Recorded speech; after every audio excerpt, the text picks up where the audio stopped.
We never really expect a shattered coffee mug to suddenly fly off the floor and reassemble itself perfectly in our hands. In our everyday reality, actions have consequences, and things only move in one direction, forward. To understand why time behaves this way, we have to trace the chain of causality all the way back 13.8 billion years, to the exact moment the universe was born. Our current understanding of the Big Bang is that it started from an incredibly dense, immensely hot speck of energy. This tiny point existed in a state of extremely low entropy, meaning it was highly ordered. Entropy is the measure of disorder in a system, and a core rule of our universe is that disorder always increases over time.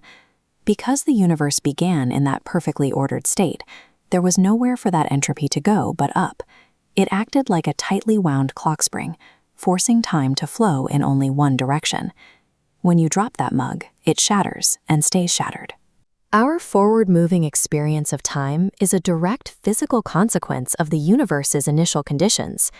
In the fraction of a second after that low entropy beginning, the infant universe grew by dozens of orders of magnitude. Space-time itself expanded outward faster than the speed of light. But this expansion wasn't perfectly uniform. It contained microscopic fluctuations in density, tiny variations where one spot was just a fraction of a percent more dense than the spot right next to it. As the universe cooled and energy turned into matter, those slightly denser pockets acted as gravitational seeds. They had a bit more mass, allowing them to bend space-time and draw more material inward. Matter was continually pulled along these gravitational pathways. Over millions of years, gas and dust clumped together, stringing out into long sheets and intersecting filaments. This interconnected network formed the cosmic web. It is the vast architectural scaffolding where the rest of the universe's history plays out. Deep inside this web, galaxies formed, and within them, giant stars burned for millions of years. Eventually, though, those stars run out of fuel and die. When a massive star exhausts its energy, the outward pressure stops. The immense mass of the star crashes inward, hitting the core and triggering a colossal explosion, a supernova. What remains depends entirely on mass. If the dead core barely holds off a total collapse, it becomes a neutron star, an ultra-dense ball of matter whose gravity is enormous, yet still allows light to escape. But if the core is massive enough, the collapse is total. The matter is crushed into an infinitesimal point, creating a black hole with gravity so intense it traps even light. These objects represent a boundary condition of reality, places where the physical rules of gravity are pushed to absolute extremes. This presents a unique challenge.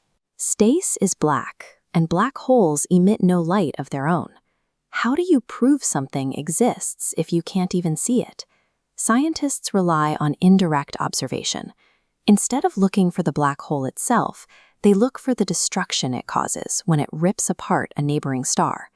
Gas stripped from the star begins spiraling down toward the invisible object, heating to millions of degrees. Space telescopes like NuSTAR detect these X-ray bursts, allowing scientists to track the orbit and calculate the object's exact mass. By measuring these invisible effects, we can map the monsters lurking in the dark corners of the cosmic web. While black holes represent the violent boundaries of stellar death, scientists also search the cosmic web for habitable environments. In the search for life elsewhere, liquid water remains the primary indicator.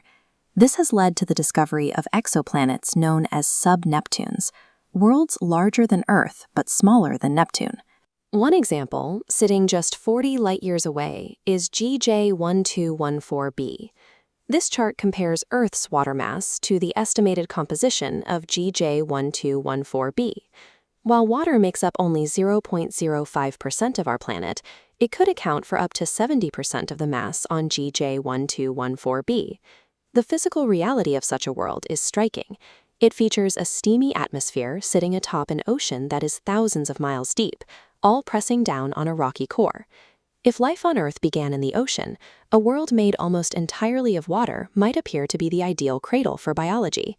But there is a paradox here. This abundance of water actually creates a boundary condition that may prevent life from ever starting. The problem is the weight. At the bottom of an ocean thousands of miles deep, the water bears down with enough pressure to alter the nature of the molecules themselves. That pressure forces the water at the seabed to physically transform. It rapidly crystallizes into a dense, exotic solid called Ice 7. This Ice 7 layer acts as an impenetrable seal. On Earth, life likely sparked because nutrients from the rocky core mixed with the sea. On GJ1214b, the ice barrier permanently prevents those chemicals from ever reaching the ocean. It is a sterile, frozen water world.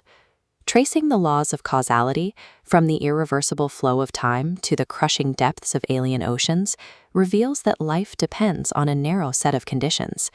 Our own existence relies on a rare and stable equilibrium, where these physical forces remain in a perfect, productive balance.